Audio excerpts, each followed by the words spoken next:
Regenerades, un espacio de género y derechos humanos. Conducción y producción, Andrea Camarano y Jimena García. Producción y redes sociales, Natalia Calvelo. Hablamos para regenerarnos por Uniradio.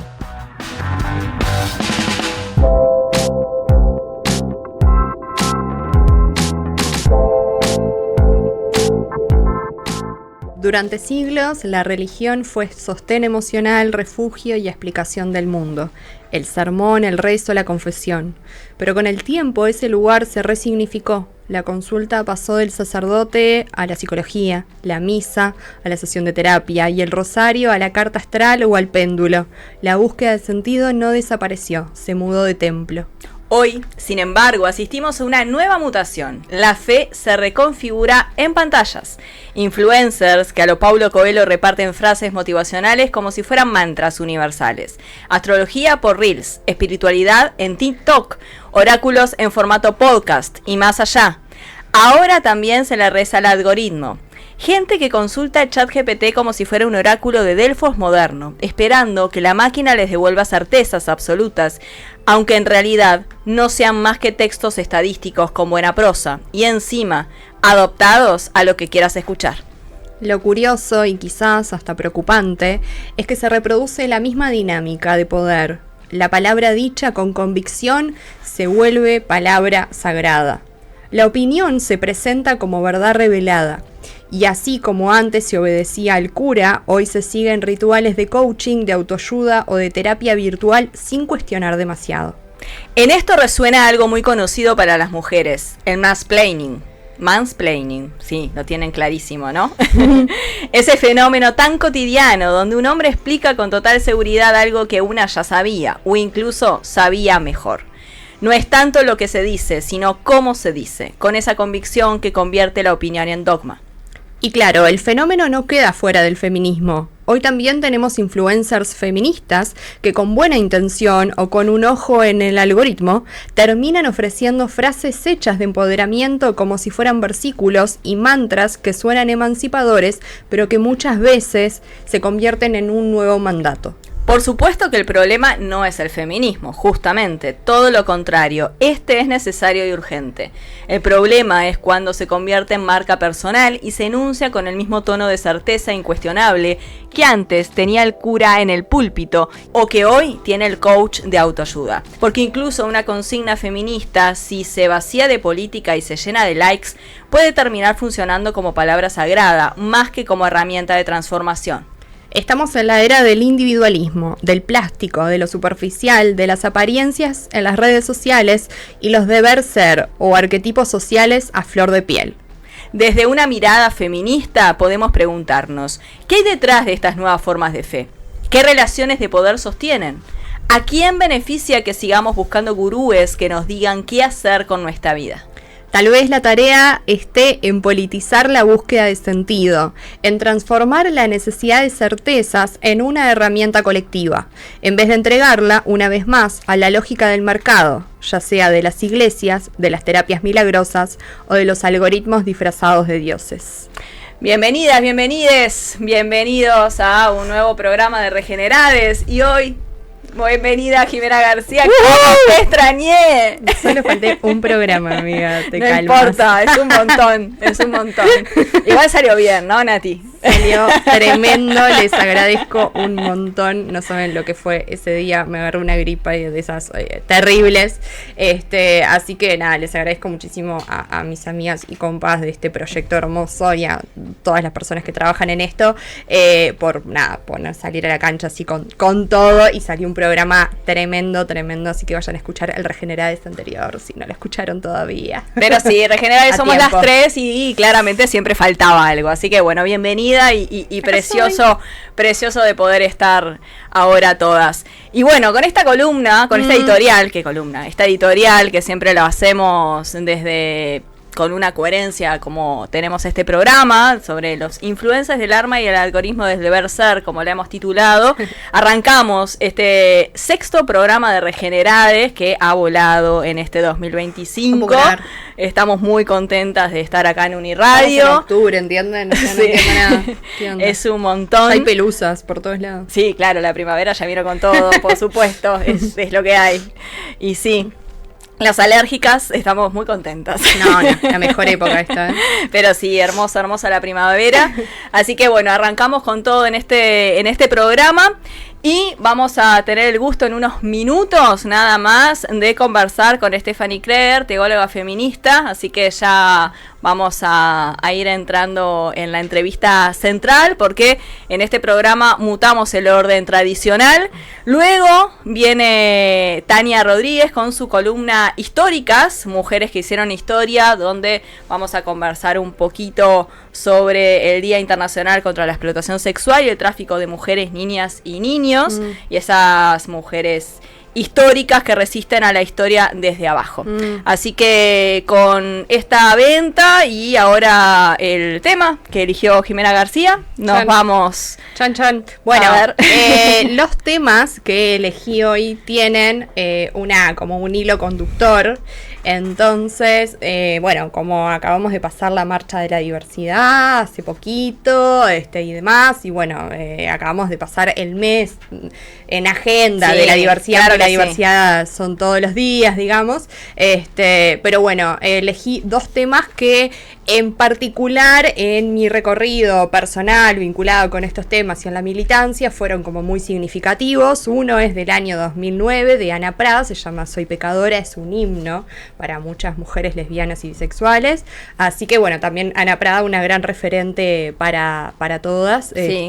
Así que bueno, ese es el primero que elegí y voy a cerrar con otro que más actual, de 2024, de una artista bastante nueva, joven y demás, llamada Sofía Lenoble, que quizás la vieron o la están escuchando, que tiene un tema que también cuestiona mucho muchas cosas actuales. Así que vamos con este tema del 2009, que realmente marcó una generación y está marcando una generación, y después vamos con algo más actual que está marcando la generación ahora más de juventudes y militantes. Con ese tema cerramos el de Sofía y abrimos este programa con Soy Pecadora. Exacto.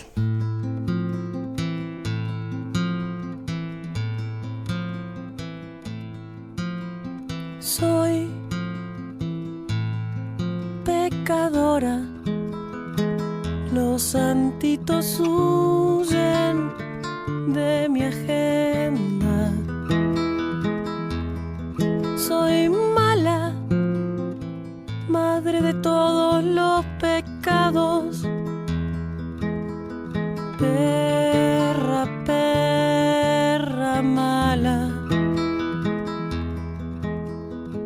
Las velas dudan si a mi altar echarle mano o con la excusa de un soplo dejarme en la oscuridad. Las velas dudan si a mi altar echarle mano o con la excusa de un soplidito dejarme en la oscuridad.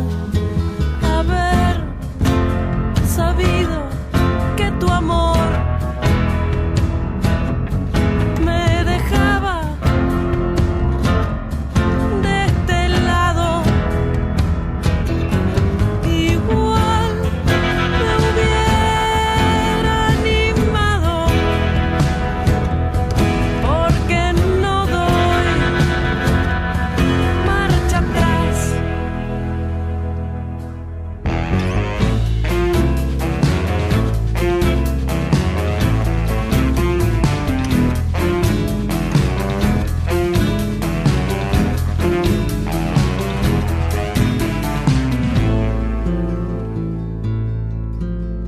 Soy pecadora, los santitos huyen de mi agenda. Soy mala, dueña de todos los pecados. Perra, perra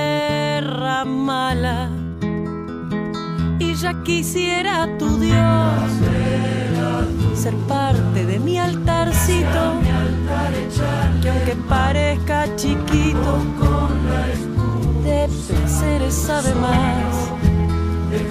Que me digan si es acá el paraíso perdido, quede también escondido, nadie sabe dónde está. Haber sabido que tu amor me dejaba de este lado, igual me hubiera animado, porque no doy marcha atrás.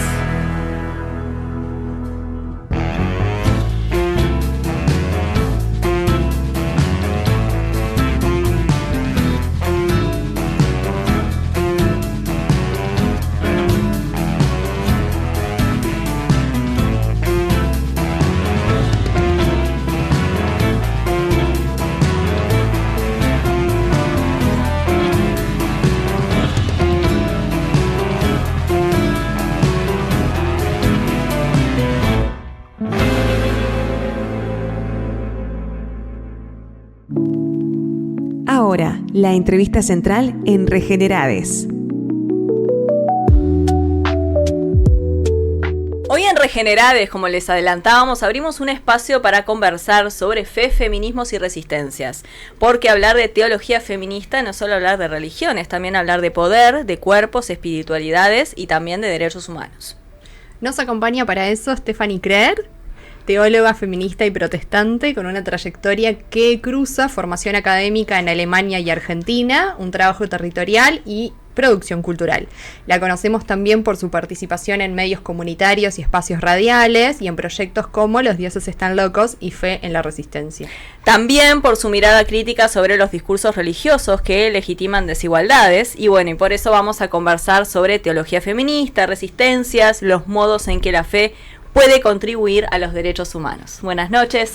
Buenas noches, un placer estar acá, muchísimas gracias. El placer es nuestro, la verdad que tenemos muchas ganas de conversar contigo y bueno, es un tema que realmente nos interpela, y está buenísimo también tenerte para conocer un poquito más. Primero, conocerte y conocer cómo te vinculaste con la teología feminista, ¿no? ¿Qué experiencias fueron marcando este camino? Que puedas comentarnos un poco más, porque bueno, como adelantábamos, hay mucha participación en medios comunitarios, el proyecto de Fe en la Resistencia realmente es muy conocido, pero bueno, ¿cómo fue también ese vínculo?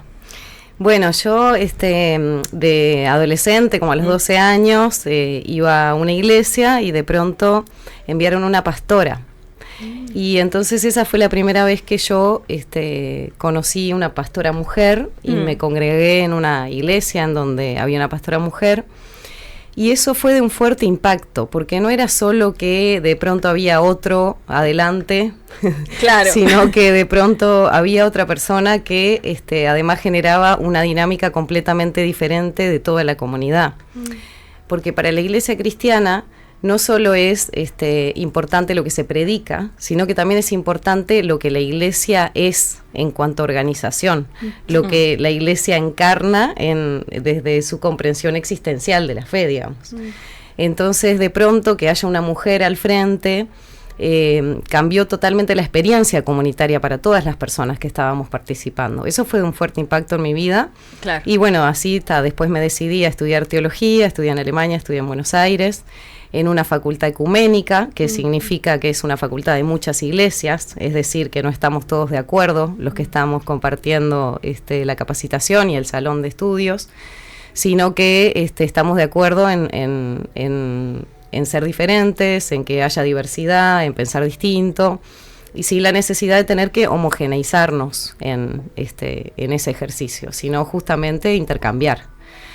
Porque bueno, hay muchas maneras de vivir la experiencia de fe. No hay una sola, ni tampoco hay una sola forma, y eso está bueno. Entonces, en ese sentido, también para mí el ecumenismo fue una fuerte experiencia en mi vida, compartir con personas que comprenden las cosas totalmente distintas, que viven su fe de otra manera, Y bueno, y reflexionar sobre, bueno, los mismos textos bíblicos de maneras muy distintas, tener prácticas que parecen parecidas, pero en el fondo conceptual son muy distintas. Y bueno, y ese tipo de cosas realmente me han enriquecido mucho en toda mi experiencia. Claro. ¿Y qué nos podrías decir, nosotras que realmente algo leímos, algo, pero como más por fuera, qué nos podrías definir a nosotras y a quienes están escuchando que quizás no tengan mucha idea de esto? ¿Qué es la teología en breves palabras? ¿Y qué implica entonces también la teología desde una perspectiva feminista, ¿no?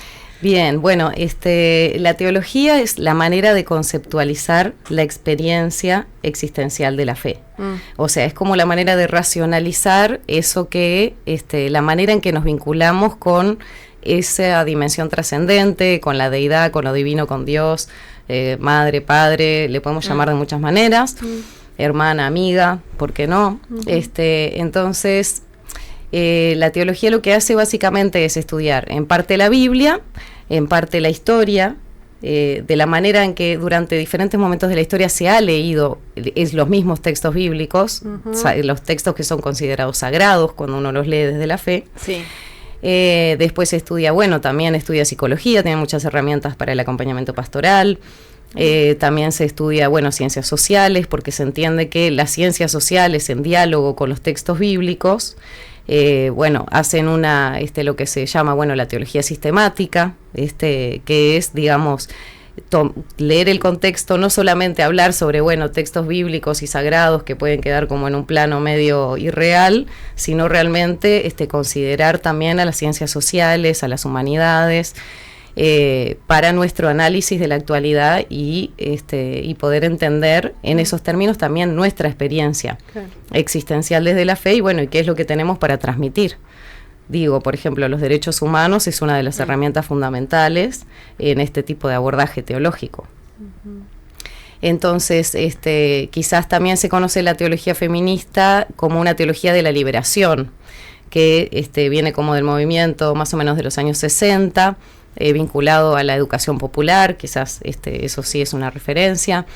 Entonces, como que a partir de la teología de la liberación, que es la que dice que Jesús hace una opción radical por los pobres y por los excluidos, o sea, sí, es el Dios de todos, pero es el Dios de los excluidos particularmente. Entonces eso es una diferencia teológica muy grande con, digamos, el catolicismo más clásico en América Latina, que por supuesto, la teología de la liberación está censurada por el Vaticano, y hasta, Francisco tuvo algunos gestos ahí de reparación, pero lo cierto es que a grandes rasgos está censurada. Entonces la teología de la liberación dice, están los pobres como el primer sujeto, digamos, emergente, que analiza y después empieza a desglosarse, pueblos indígenas, territorialidades, mujeres, personas de la diversidad sexual, etcétera, niñes. Hay muchas formas de hacer teología de la liberación y lo importante es que los sujetos son los protagonistas, son los que hacen la teología. No es que vamos a decir cómo tienen que vivir los niños o las mujeres, sino que son esas personas las que van a decir cuál es su experiencia con la deidad, cuál es su experiencia con lo divino y cómo viven lo trascendente. De ahí la validez de poder decir que Dios es una amiga, ¿no? Porque, depende mucho de la experiencia propia y si bien también se ancla en determinadas conceptualizaciones que están presentes en la Biblia, ¿no? Cuando decimos de Dios Padre, el Padre Nuestro es como una cosa que está en la Biblia también, y que está en la tradición de las iglesias, pero ¿cuál es la manera en que lo leemos? ¿No? Si eso es algo que resulta opresor en algún momento de la historia, y quizás tenemos que leer algunas de las otras miles de páginas que tiene la Biblia y no justo eso.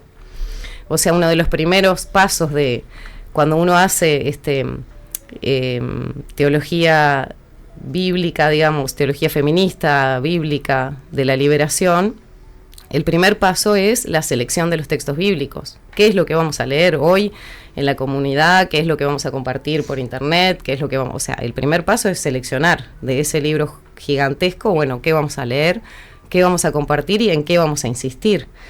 Entonces, si es el amor, Entonces que sea el amor lo que prime y no las lecturas, bueno, que quizás son muy opresoras. Digo, tenemos miles de años de violencia hacia las mujeres justificado por discursos religiosos. Es una cosa que sigue desparramándose, pero bueno, también hay muchas iniciativas que buscan contrarrestar eso y proponen algunas alternativas, bueno, para también que podamos ser libres en el ejercicio de nuestra fe y que no sea siempre una imposición violenta, ¿no? Porque también hay un derecho a la libertad religiosa, que está bueno respetarlo, y eso también implica que cada quien pueda elegir la religión que quiera seguir y pueda mantenerla y pueda también discontinuarla si es el momento. Bien. Podemos decir entonces que esta teología de la liberación es una resistencia al poder patriarcal, a los discursos de odio, a la violencia simbólica y en defensa de los derechos humanos. Sí, podemos decir eso, exactamente. Bien, entonces conocer un poco también desde tu perspectiva y esta teología de la liberación, ¿por qué crees que los discursos religiosos conservadores tienen tanta fuerza, ¿no? Con los discursos de odio, los discursos antigénero, básicamente? Bien, ahí pienso que, bueno, en primer lugar, como ya decía, bueno, conocemos, bueno, desde el medioevo y la persecución a las brujas, por poner algo que sí. es una cosa muy conocida. Sí. Ahí es como que, bueno, ya comienza muchas comprensiones teológicas en donde las mujeres son planteadas como, bueno, en un lugar secundario, donde son difamadas, donde son violentadas, donde es legitimado el abuso, la violación y tantas otras cosas que bueno, que tienen un fundamento supuestamente religioso, digamos, ¿no? O sea, en donde, bueno, se dice no, porque Dios creó primero a Adán y después a Eva. Y entonces eso como que ya significaría que hay dos sexos solamente y que además hay una jerarquía entre ellos. Cuando ciertamente se pueden hacer muchas otras lecturas de esos textos que no dejan de ser textos sagrados, ¿no? Porque esto es lo filoso en el asunto, que no es un mito cualquiera, sino que es un texto sagrado, que se entiende como sagrado y se lee con los lentes de la fe.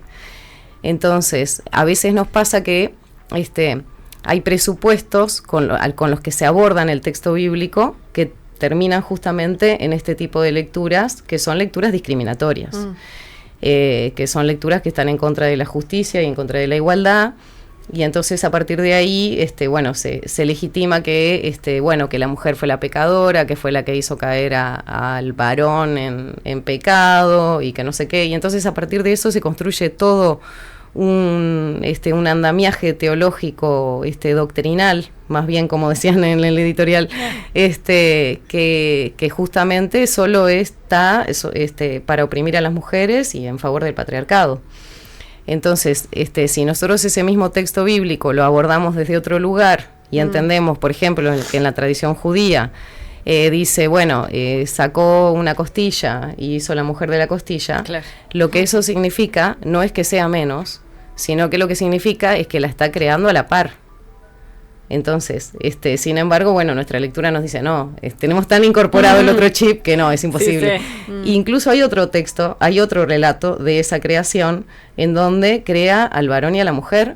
Dice, varón y hembra los creó. Y eso también se toma como que, bueno, como que eso es lo importante, ¿no? Que hay solo esos dos sexos.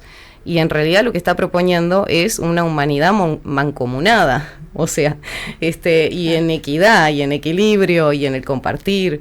Entonces, sin embargo, se desvirtúan justamente por un montón de prejuicios que ya tenemos instalados, que tienen que ver con el sexismo instalado del patriarcado y con tantas otras cosas que seguramente comentarán mucho en este programa. Sí, y la otra que también, digamos, como lo primero que hace la teología feminista latinoamericana en particular, es visibilizar a las mujeres. Porque primero se piensa como que, bueno, no hay mujeres en la Biblia más que Eva y la mamá de Jesús y no sé qué. Sí. Pero entonces, claro, empiezan a visibilizar, encuentran a más de 150 mujeres en la Biblia, algunas con nombre, otras no, pero aparecen.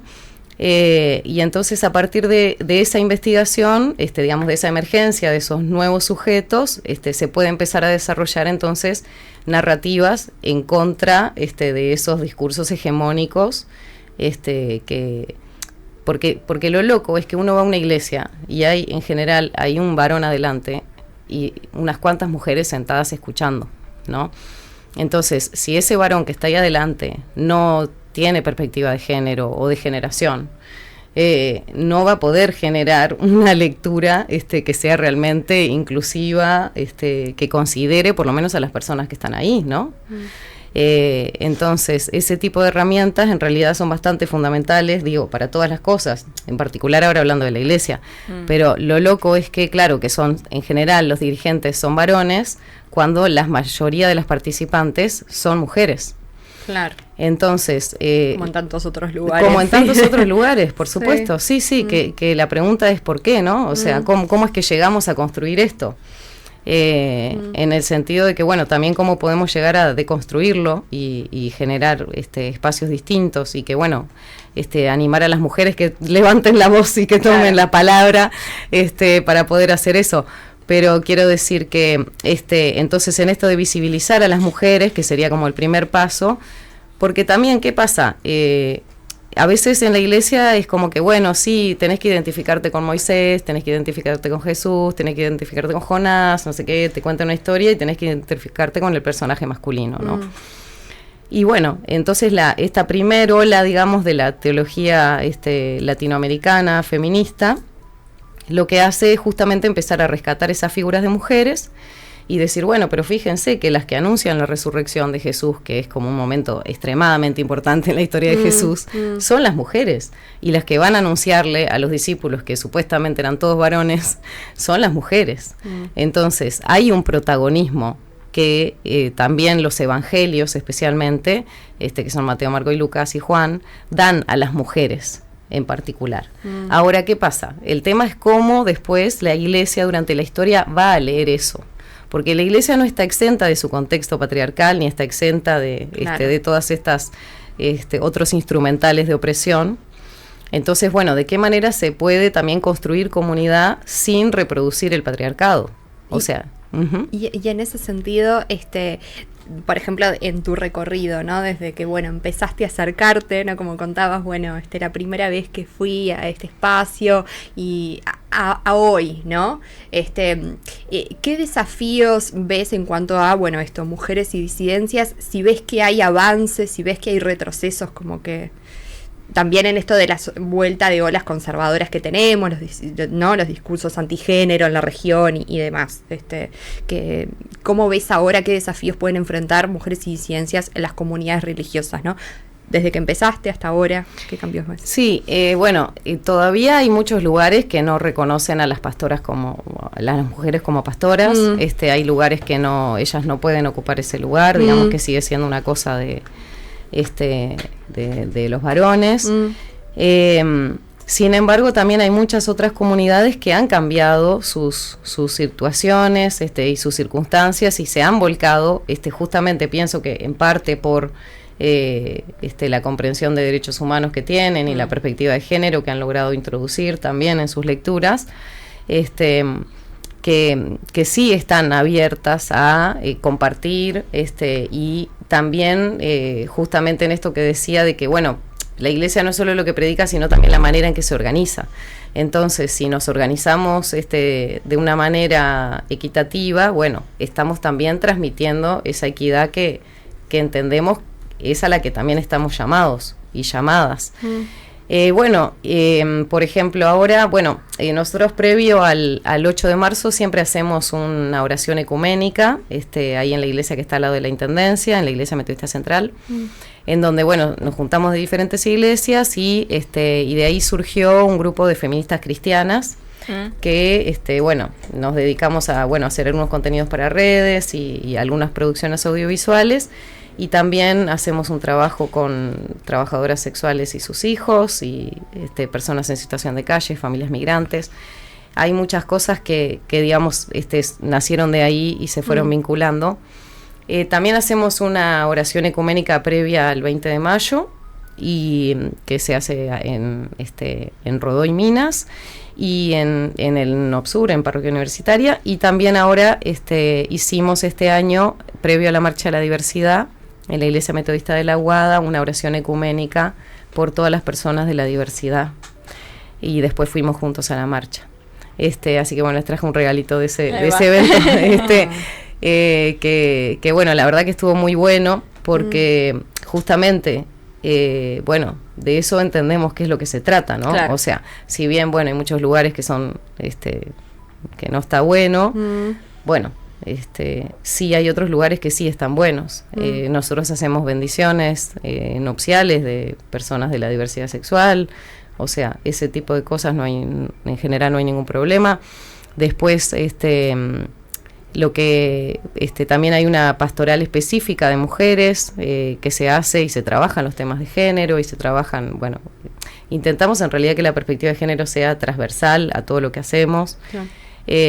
Pero bueno, también tenemos espacios para nosotras, para juntarnos y reflexionar y compartir, que también es muy importante. Y bueno, el énfasis en las cuerpas disidentes también es algo que nos ha llamado mucho, tanto de las personas que viven en situación de calle como de las que no. Que bueno, que siempre está bueno ahí estar acompañando y saber que bueno, que nos transformamos mutuamente en nuestros encuentros, ¿no? O sea, porque es eso en definitiva lo que también entendemos por la fe, ¿no? No es o sea, el encuentro debe ser transformador, si no el amor no está operando, digamos. Entonces, en ese caso, bueno, solo nos estábamos tomando un café, digamos, ¿no? Exacto. No, pero esto es re importante, todo este trabajo que hacen, ¿no? Desde la teología de la liberación, la teología feminista, esto que mencionas de las feministas cristianas, porque bueno, una vez siempre piensa de que la iglesia está en contra de, como institución, ¿no? Como que bueno, que va pasando, y la iglesia patriarcal está en contra de las cuerpas disidentes y algunas cuestiones. Y este trabajo que ustedes hacen en defensa de los derechos humanos viene a cambiar radicalmente esa foto, ¿no? Uh-huh. Eso también, como pensar desde ese lugar, y cómo también la fe se puede transformar en pro de los derechos humanos. Sí. Sí, bueno, el ecumenismo es un movimiento que viene también desde los años 60, y siempre ha tenido una impronta en relación a los derechos humanos, y ha estado como bueno, en contra del apartheid y tantas otras cosas. Bueno, también hubo una vigilia por Gaza durante el mes de agosto, durante todo el mes de agosto, entre la iglesia metodista y la iglesia anglicana, allá el templo inglés. Entonces digo, hay muchos intentos de cosas, y bueno, son pequeñas expresiones, claro, que realmente transforman la vida de las personas, porque hay muchas mujeres que tienen mucha fe y se sienten muy oprimidas en esos contextos. Entonces, bueno, está bueno también tomar el lugar, sin duda, y entonces apropiárnoslo. Y bueno, y un poco también lo que hablaban de las otras expresiones de fe que existen, ¿no? Bueno, mucha gente que quizás se crió, o bueno, mucha gente que fue a colegio católico también, que también es una experiencia particular. Y después, bueno, otras personas que buscan otros caminos, ¿no? Pero el tema es que justamente en esos caminos no terminemos reproduciendo lo mismo que nos oprimía de aquello otro, claro, ¿no? Porque muchas veces pasa eso, que es como, bueno, estéticamente parece tan diferente, pero después al final era lo mismo. Había un hombre caucásico cis hablando adelante y yo estaba sentada, ¿no? Claro. Sí, eso es como desafío de muchas instituciones, no solamente de las religiosas, ¿no? También eso, como que creo que hay, no sé, esto siempre abre como muchas reflexiones, ¿no? Cada vez que traemos invitados, que siempre buscamos que nos traigan ahí como miradas diferentes y que nos puedan, tanto nosotras como quienes están escuchando, abrir la cabeza para otros lados, ¿no? Pero una de las una de las razones también por la que queríamos entrar en este tema es porque creemos que también es parte de la discusión de la diversidad que tenemos que tener, ¿no? Dentro de, bueno, en un contexto en el cual estamos celebrando la diversidad y estamos marchando y haciendo un montón de acciones en pro de generar obviamente un presente y un futuro cada vez más amoroso, por decir algo, con las diversidades. Hablar de esto es muy diverso. Yo te había contactado a ti y a Nico hace muchos años cuando estaba en el colectivo Geduca y bueno, habíamos generado una charla con un montón de jóvenes que trabajábamos desde una mirada feminista y derechos humanos con niños, niñas y adolescentes y colectivos docentes, e inclusive nosotros que estábamos como muy ya lo vivíamos en el cuerpo y lo vivíamos en el discurso y de todo, la diversidad y el discurso pro derechos humanos, diversidad, feminismo, etcétera, nos costaba este chip de decir esto también, porque siempre el mensaje, como en muchas otras cosas, y no tiene que ver solo con esto, es el binarismo en cuanto a lo bueno, lo malo, lo lindo, lo feo, lo normal, lo anormal, y también vinculado a esto, ¿no? Y creo que al final, porque las instituciones patriarcales son muchas, y vamos a nombrar las instituciones patriarcales, no nos da el programa, porque qué institución no es patriarcal y qué institución no está o está exenta de esa violencia simbólica. Entonces, bueno, eso nos abría mucho la cabeza. Creo que esto que traen está buenísimo. ¿Qué grado de aceptación tienen ustedes dentro de los colectivos feministas y demás? O sea, porque entiendo que esto quizás nos pasó a nosotros, les puede pasar como en otros lugares, decir, bueno, sí, pero pará, y esto, y nos generó, me acuerdo que eran charlas y debates, pero estuvo buenísimo, porque es como cuando salís de ver una película de esas que te disparan conversación, bueno, como lo es en La Resistencia, ¿no? Pone temas que están ocultos, ¿no? Y que están a veces desde este lugar, y esto que traes de, bueno, las nuevas lecturas de los textos clásicos, por decirlo así, o los textos que conocemos todos, de alguna u otra manera nos llegaron, ya sea desde la literatura o ya sea desde lo religioso. La Biblia la tenemos todos más o menos cerca, y estas nuevas lecturas, ¿no?, de esos discursos. En ese sentido me fui de tema, pero ¿Qué grado de aceptación y cómo se involucran ustedes con el movimiento feminista, con el movimiento de la diversidad en Uruguay? Bueno, hemos sido muy bien recibidas en todos los lugares. Lo cierto que sí, sabíamos que podía generar algo de escepticismo, por supuesto, pero una vez que se entendió, claro, ya está. Exacto. Ya estaba. Pero no, lo cierto es que sí, y incluso también, dentro de las iglesias, porque hay muchas iglesias que por más que reproducen determinadas cosas, están de acuerdo en que tienen que existir estas voces y que tenemos que estar presentes también ahí. Entonces lo cierto es que sí, tenemos los vínculos y bueno, siempre estamos marchando, bueno, estamos ahí en la previa. Hay muchas mujeres que no van a la oración ecuménica porque están en otros colectivos, lo cual también está buenísimo. Lo mismo pasó ahora previo a la Marcha de la Diversidad. Pero lo cierto es que está igual, siempre llegan a ser muchas personas, o sea, ahora en esta previa a la Marcha de la Diversidad éramos 60 personas, wow. Así que eso nos parecía que era bastante, justamente sabiendo que había muchos involucrados en los colectivos. Y también, bueno, en el encuentro del 8M hemos ido hasta 150 el año pasado. Así que es un montón de gente que digo que está bueno y que está, digamos, que está bueno estar acompañando y en esas reflexiones.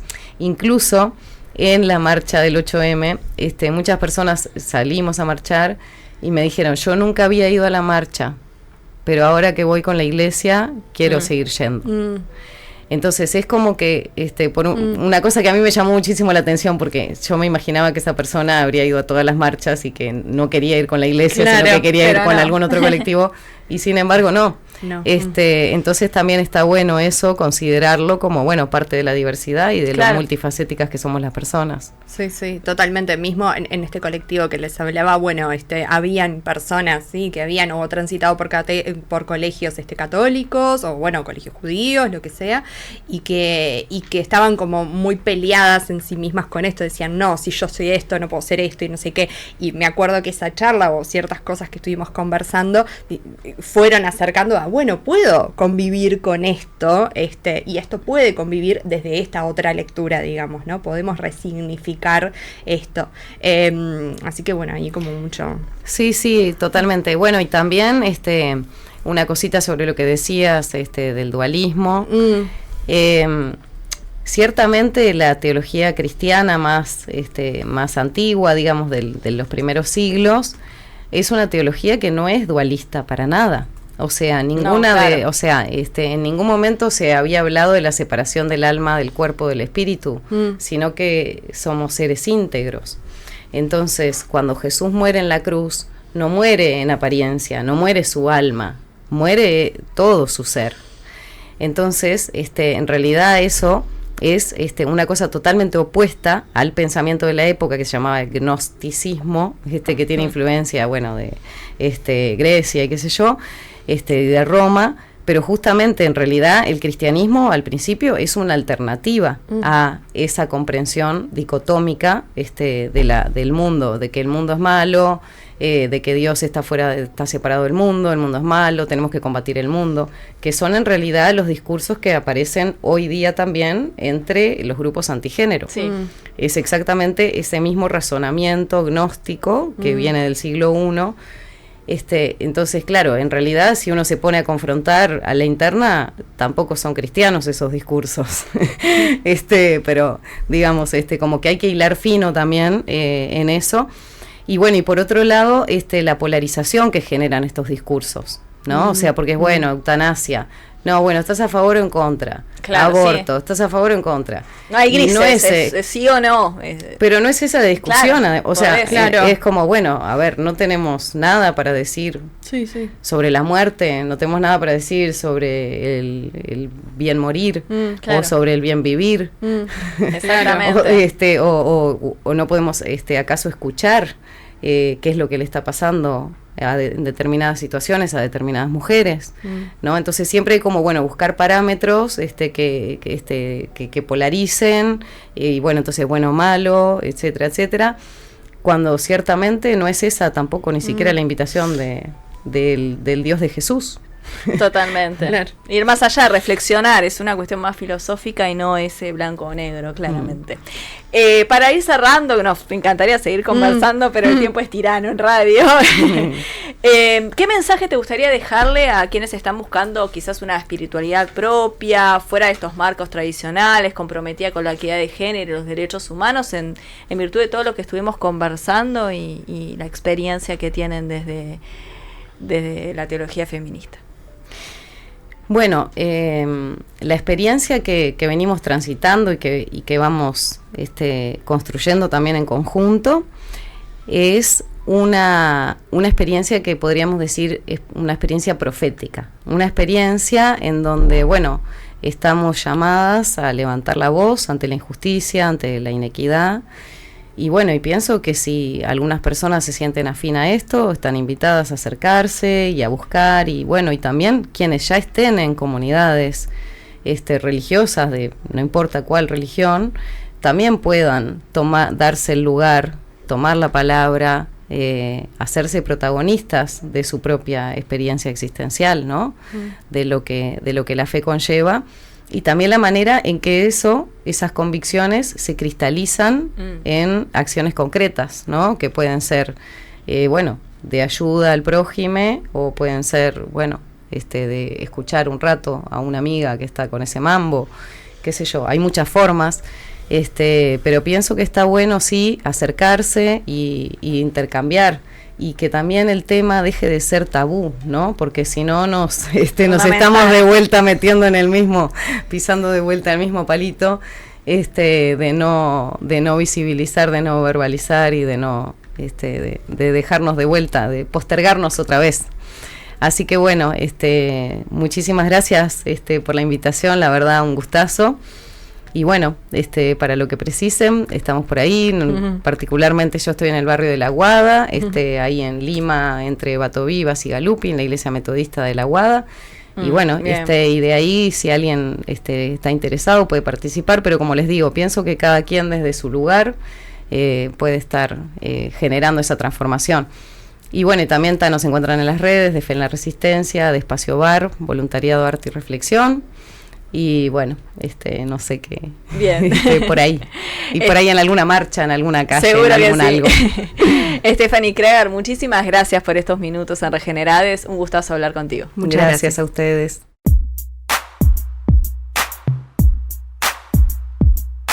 ¿Quién va a detenerte? ¿La muerte, la edad o la idea?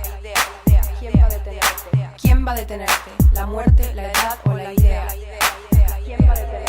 De tanto que siente eufórica, antes que histérica, histórica, de tanto encanto, pictórica, de tan gustosa, rica, tan quimérica, fabrica, hormona, calienta, lubrica, hasta los maricas, hechiza, satírica, a veces le da besos a Dios por unos pesos a vos.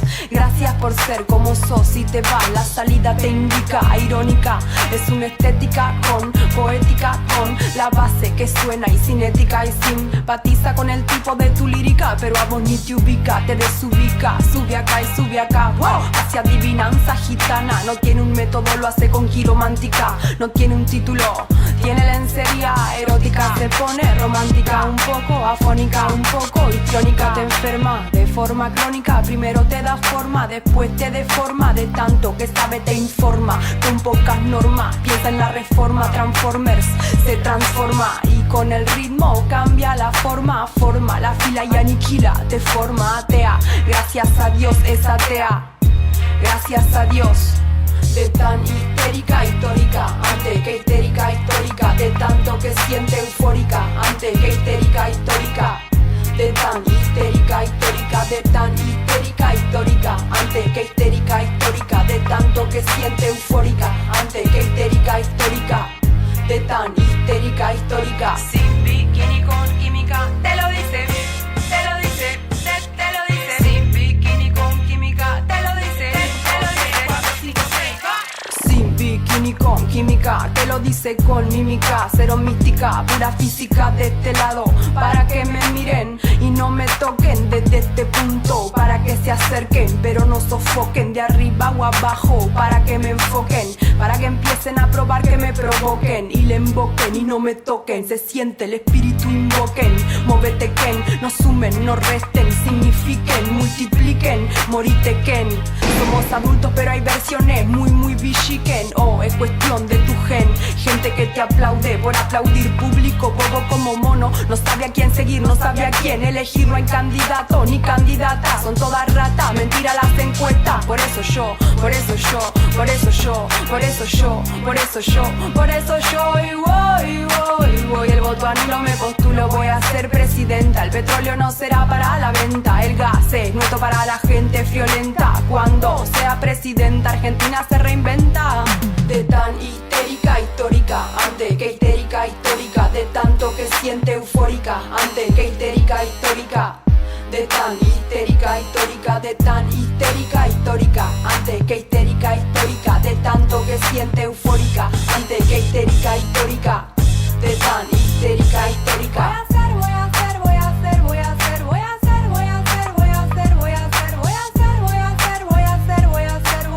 Voy a ser presidenta. Voy a hacer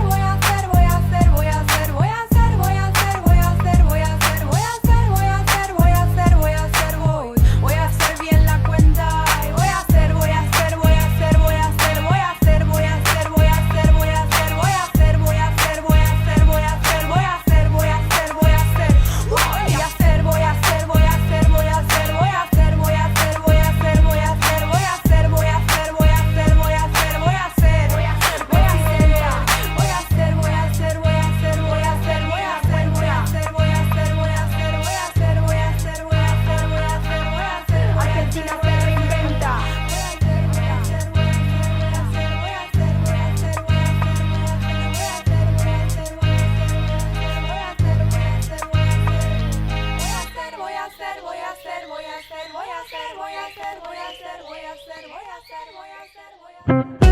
Históricas, una columna de mujeres que hicieron historia a cargo de Tania Rodríguez.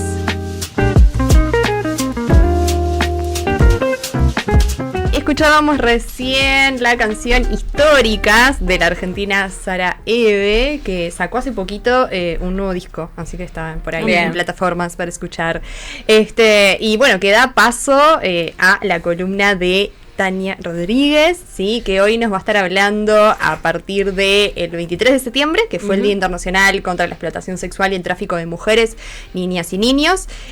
Historias de mujeres que buscan a mujeres. En el marco de ese día, bueno, nos va a traer una reflexión y compartir si estas historias de las que buscan y resisten a la historia de siempre, las desapariciones de las de abajo. Muchísimas gracias por esa apertura y por permitirme estar de nuevo acá. Contentas nosotras. Sí, bienvenida nuevamente. Muchísimas Con gracias. el cuadernito, mirá, no falta así para aprender. Sí, bueno, hoy traje una columna que trata un tema que me atraviesa en lo personal, porque durante varios años milité en el colectivo Donde Están Nuestras Gurisas. En este momento me he tomado una distancia, pero bueno, fueron 5 años y medio de militancia, entonces nada, es una lucha y una cuestión que me atraviesa desde lo personal por haber acompañado algunos de los casos. Re cortito, algo breve, de qué se trata el colectivo y qué es lo que hacen? Sí, Para quienes no bueno, conocen. Iba a comentar un poco porque en realidad el colectivo Donde Están Nuestras Gurisas nace a partir de una desaparición, que es la desaparición de Milagros Cuello Baladán en el 3 de diciembre del 2016. A raíz de la desaparición de Mili, que se da en Pando, en la ciudad de Pando, Canelones. Ella tenía 16 años en ese momento, sale a la plaza de Pando en una madrugada, bueno, una noche en realidad, de verano, y bueno, no se supo nunca más nada de ella. Y su madre la empieza a buscar desesperadamente, realiza varias marchas, movilizaciones, cortes de calles, tanto en Pando como acá en Montevideo, y a raíz de eso algunas compañeras se acercan y empiezan a ver que en realidad el caso de Milagros no es un caso aislado, sino que es un caso que se repite en varias partes de la ciudad, y bueno, y deciden organizarse y crear este colectivo que surge en el 2017 y sigue estando en actividad hasta actualmente.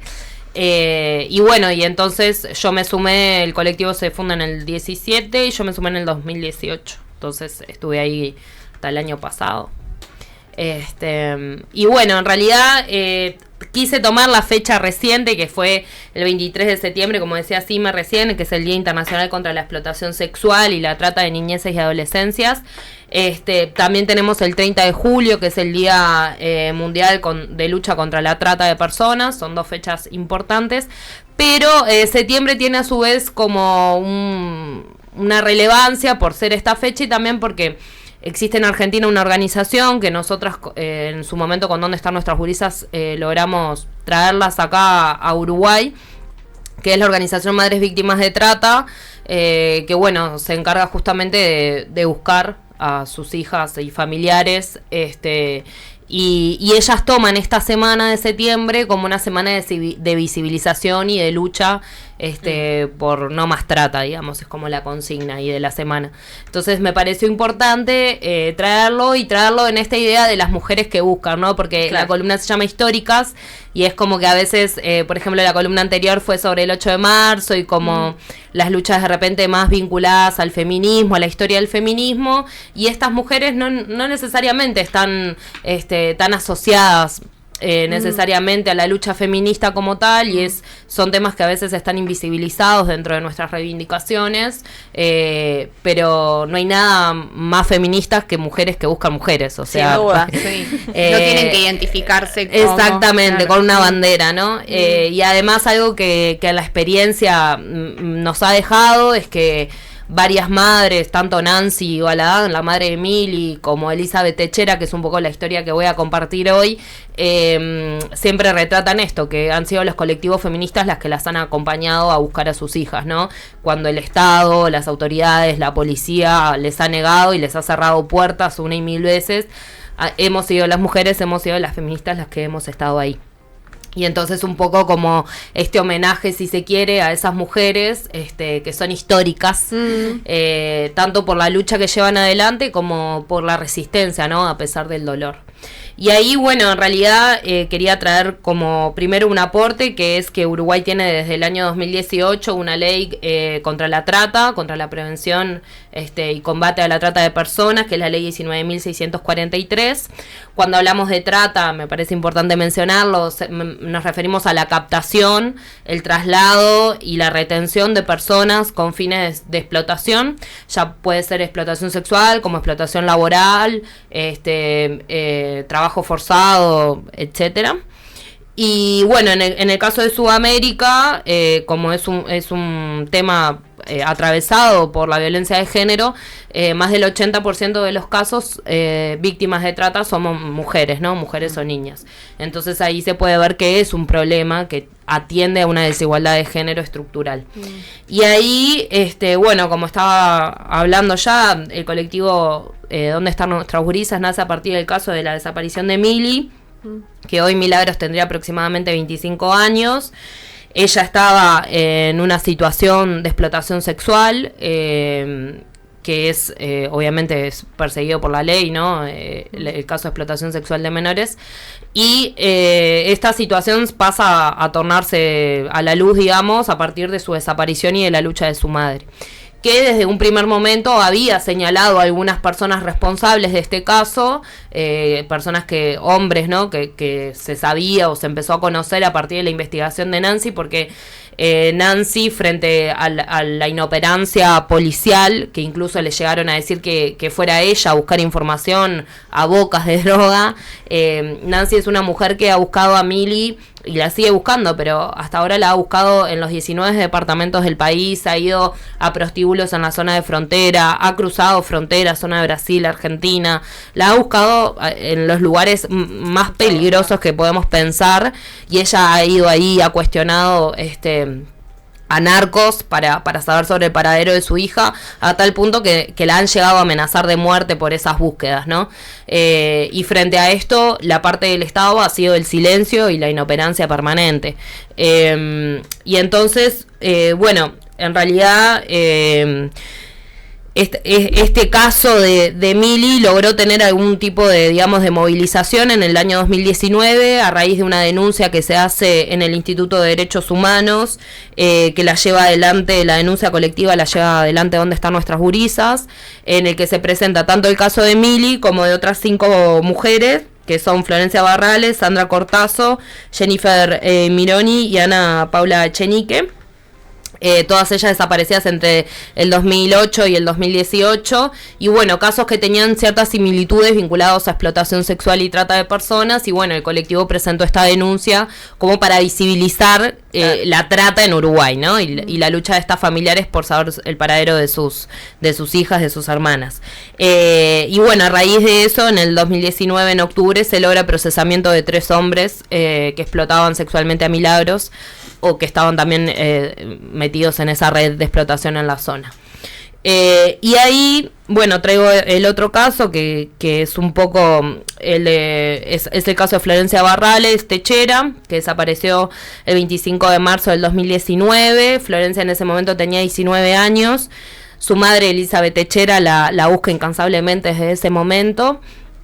El caso de Florencia tiene una particularidad, que es que por ser mayor de edad, en esos casos la policía a veces ni siquiera las identifica como personas ausentes, ¿no? Porque claro, tienen el margen de horas, o sea, no todavía claro, no tenés que esperar 48 horas para hacer la denuncia. En realidad eso no hay ningún amparo legal que justifique, o sea, algo importante acá decirlo para las personas que nos escuchen es que eso de que tenés que esperar 24, 48 horas es un mito, es mentira, no hay que ir y denunciar desde el primer momento, pero en el caso de Florencia era mayor de edad. Claro. Y entonces cuando son mayores de edad, si ya de por sí en los casos de mujeres no se nos toma en cuenta, cuando sos mayor de edad, muchísimo menos, porque se puede tomar como una ausencia voluntaria. Y ahí es bueno, es toda la discusión de decir, no, voluntario no es por estos y estos señales, ¿no?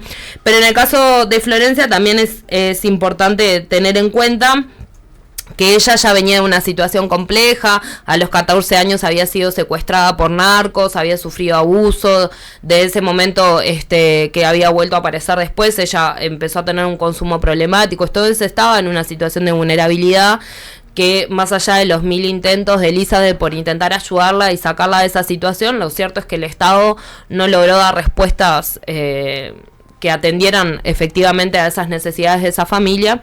Y bueno, la realidad es que hasta el día de hoy, más allá de que después se volvió a realizar otra denuncia colectiva en Fiscalía por el caso de Florencia y otras mujeres, hasta el día de hoy seguimos sin saber el paradero de Florencia.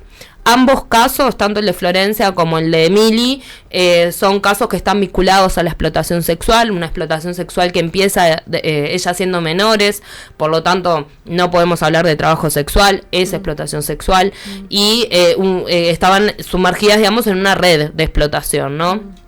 Que esto, el Estado y las autoridades, la policía, todas las veces que se denunció, Elizabeth tuvo que denunciar más de una vez porque esas denuncias fueron perdidas. ¿tá? En el caso de Emily también hubo testimonios y denuncias que se borraron, que nadie sabe qué pasó con esas causas.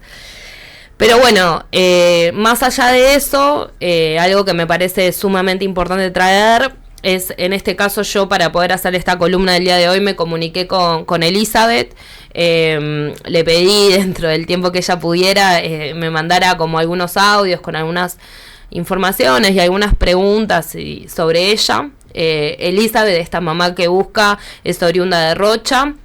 Actualmente vive en Montevideo, vive en el oeste de Montevideo, en una casa en la que vivía con Florencia cuando Florencia desapareció. Tiene 7 hijos. Florencia era la 6ª de esos hijos, tiene varios nietos. En este momento ella es una mujer que se encuentra desempleada, pero es acompañante terapéutica.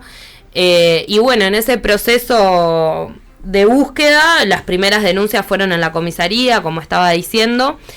Pero acá quiero traer algunas cosas que ella me relató sobre el proceso de búsqueda, ¿no? Lo primero es que es un proceso de búsqueda que es largo, que tiene una posición de angustia permanente, que es vivir con el dolor y al mismo tiempo con la esperanza, ¿no? Porque si bien se podría pensar, bueno, está muerta, no.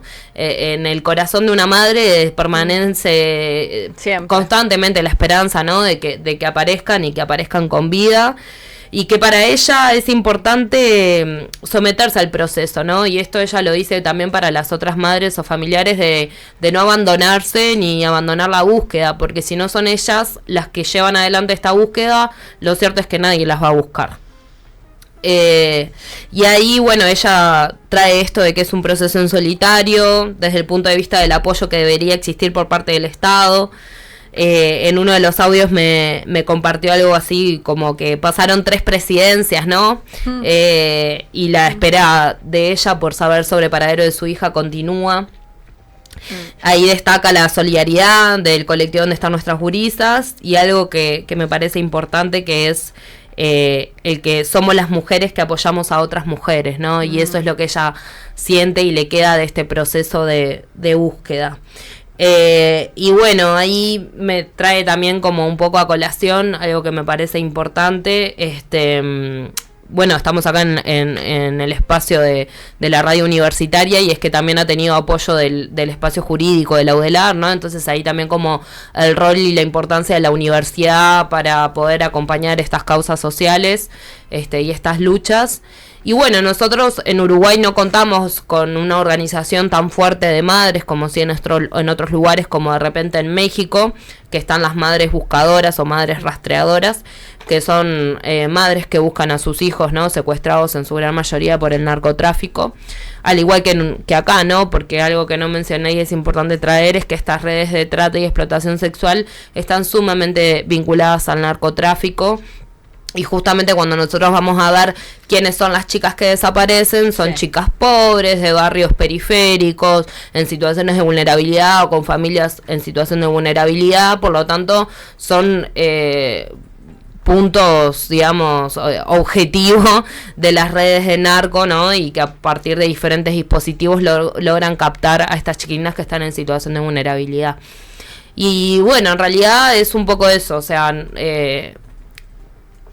lo que quería traer es un poco la historia de Nancy y sobre todo la historia de Elizabeth, un homenaje para ellas, para nada, que sus historias también formen parte, digamos, de las narrativas que construimos del feminismo, porque con ellas aprendemos un montón, ¿no? Hemos aprendido un montón sobre todo lo que es la resiliencia, lo que es la oposición al Estado, lo que es el ir a golpear 1, 2, 3, 4, 5, 6 veces, exigiendo la búsqueda, exigiendo la justicia y el confort mínimo que genera poder encontrarte con ella en una marcha del 8 de marzo, sosteniendo los carteles de las compañeras desaparecidas y poder abrazarte y bueno, y saberse que no estamos solas, ¿no? Claro. Y obviamente hoy a la edad que tengo y en las condiciones que estoy, no soy una persona que entraría dentro del estereotipo para ser explotada sexualmente o tratada, pero sí lo pudimos haber sido en la adolescencia, ¿no? Entonces también es como un poco traer esto para las chicas que están en esta edad, en la adolescencia, en este momento, y decirles, bueno, estamos acá, no están solas, y entre todas nos buscamos, nos acompañamos y bueno, hacemos nuestra contribución para un mundo un poquito mejor. Sí, y sin duda este trabajo también de dónde están nuestras gurisas, ¿no? Ese trabajo en red, colaborativo también es súper importante, ¿no? Militante. Sí, es un básicamente trabajo, militante. es un trabajo únicamente militante. Las compañeras que están hoy presentes en el colectivo siguen haciéndolo de esa manera, desde la militancia, desde el compromiso sobre todo con las chiquilinas, ¿no? Con las gurisas que están desaparecidas. O sea, el compromiso creo que va primero por ahí y después con las familias. Claro. Porque el colectivo, el objetivo que tiene es, digamos, registrar las denuncias, ¿no? Se hace una placa de difusión que se difunda en las redes y después el proceso de acompañar a las familias. Y la verdad es que, por ejemplo, las denuncias que se presentaron en el 2019 o en el 2021 en Fiscalía solo se hicieron posible gracias al trabajo militante de las compañeras, ¿no? Eso también hay que decirlo, y el intento permanente de agrupar a esas madres, de que esas madres se encuentren, de que esas madres sepan que hay otras madres y que, bueno, y que en ese entendimiento que solo ellas pueden tener, porque una puede acompañar, pero no sos madre, no sos hermana de una desaparecida, ¿no? Entonces, eso solo ellas lo pueden sentir y es un trabajo que para mí, nada, es sumamente importante y nada, y también eso, querer honrar a las compañeras que lo siguen sosteniendo, porque además de Encuentros Feministas Diversas, que es otro colectivo, el colectivo que lleva el tema de las desapariciones, la explotación sexual y la trata, o sea, vinculando, ¿no?, las desapariciones con esos ejes, es donde están nuestras gurisas. Es el único colectivo en el país que tiene esa impronta con esas características, ¿no? Y vienen haciendo un trabajo también súper importante de cooperación con otros colectivos en el interior del país. La verdad, con la región, con Argentina, el año pasado organizaron un encuentro que vinieron organizaciones de Buenos Aires, diferentes lugares, para pensarlo en clave regional. Entonces, la verdad que es un laburo que vienen haciendo que está muy zarpado y que bueno, y que eso, son mujeres históricas. Total. Bueno, nada, Tania, muchísimas gracias por este espacio, por esta columna que preparaste, que nos habla de diferentes mujeres históricas. Bueno, sin lugar a duda, las madres en esa búsqueda, y de nuevo las madres, ¿no? Como en casi todas las luchas. Y bueno, y quienes se organizan también desde la militancia, poniendo el cuerpo, poniendo todo para también visibilizar esta lucha. Y bueno, nada, estaremos compartiendo también en nuestras redes sociales algunas cositas sobre estas mujeres históricas que hoy estuviste rescatando, y sobre la organización también para que bueno, que se pueda dar a conocer más. Sí. Realmente es un tema del que tristemente se habla poco todavía Sí. al día de hoy, y inclusive con, bueno, las olas migratorias, que muchas también tienen que ver con eso, con el aumento de las cuestiones de narcotráfico y la presencia en los barrios más vulnerados. Entonces, bueno, hay muchísimo ahí como para traer. Te agradecemos muchísimo por traernos esto, por invitarnos a esta reflexión. Así que, bueno, muchas gracias. Gracias a ustedes por el espacio. Bueno, la seguiremos, ojalá, haciendo Sí. más historia de mujeres el próximo año. Muchas gracias. Bueno, seguimos entonces en Regenerades. Ya vamos a un cortecito y venimos con el cierre y la recomendación de Jimena García. Ya Ya en breve. Ya está.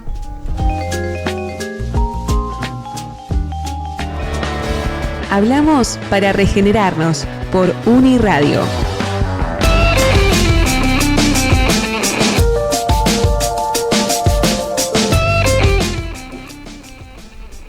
Ahora sí, Jime, ¿qué recomendación tenés para el día de hoy? No, yo siento que después de la columna que acabamos de tener con este temazo, que más la entrevista que tuvimos hoy, la peli de hoy es una burguesiada. Pero bueno, no importa.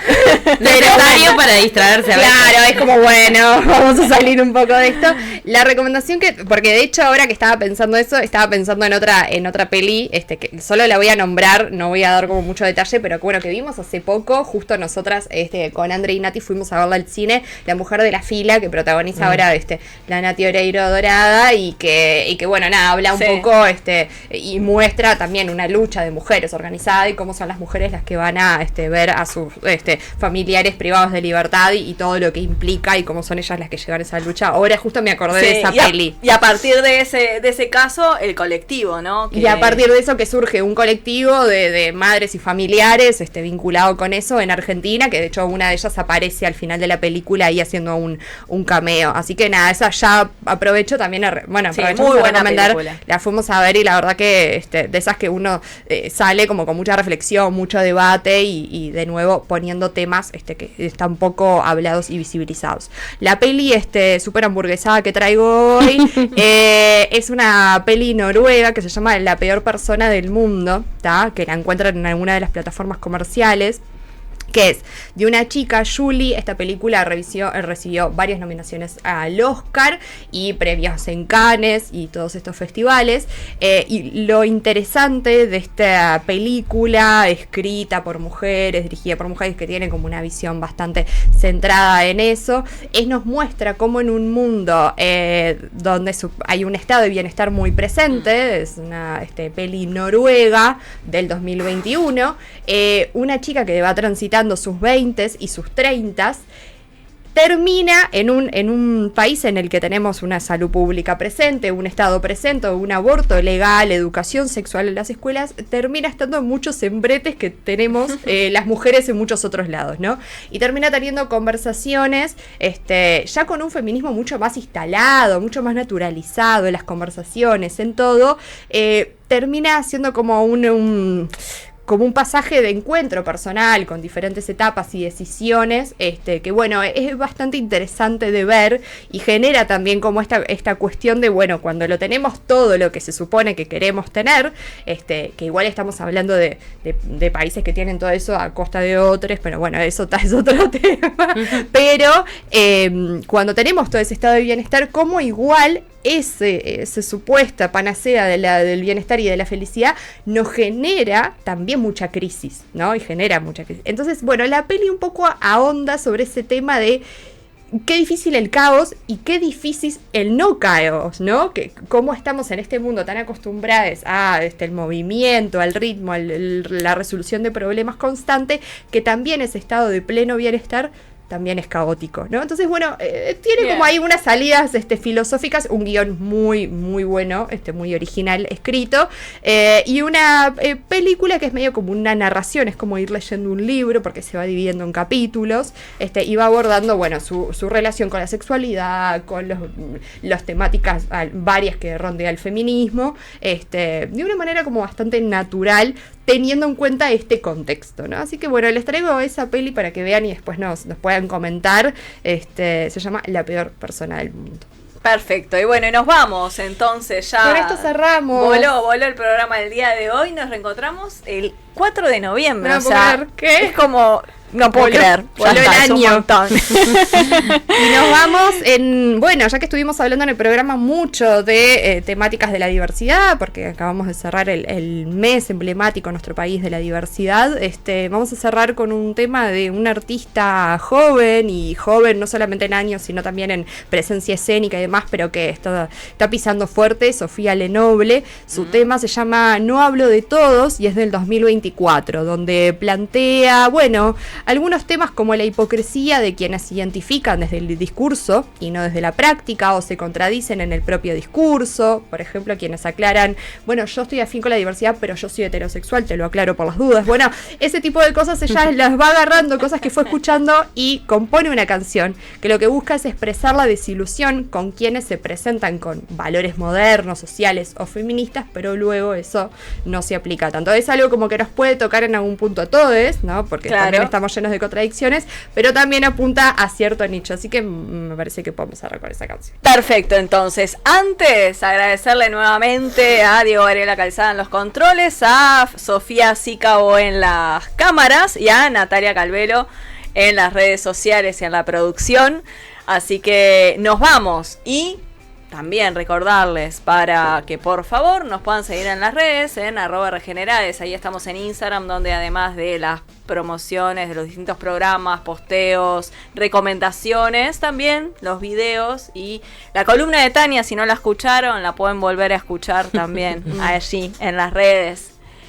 También en Uniradio nos pueden escuchar en el canal de YouTube, donde se está estrenando este programa.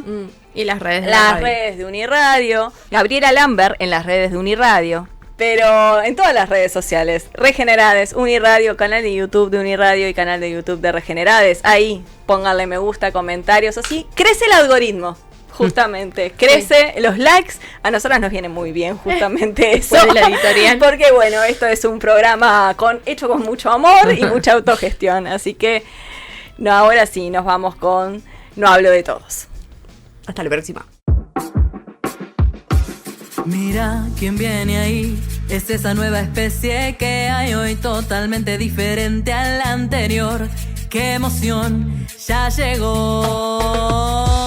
Con las uñas pintadas, la ropa combinada, me acompaña a las marchas, él es tan especial. Bailando sin remera, flamea su bandera, pero siempre te aclara que es heterosexual.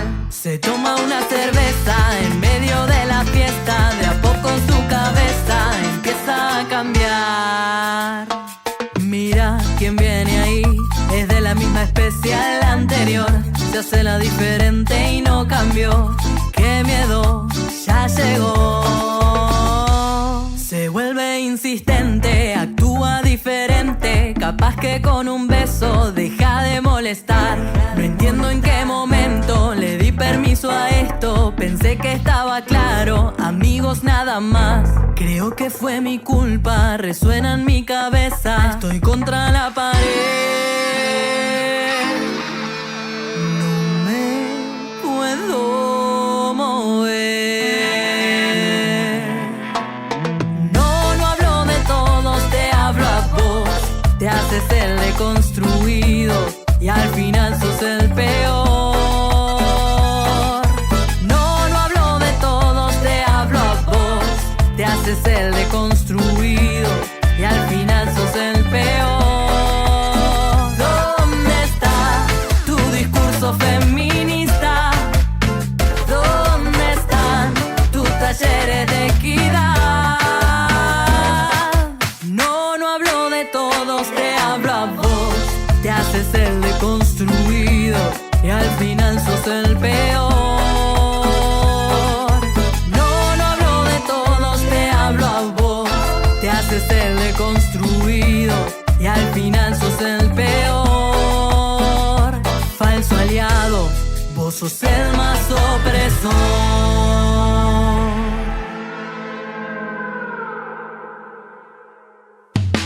Volveremos a hablar para regenerarnos todos los primeros martes de cada mes a las 20 horas por Uniradio 107.7 FM.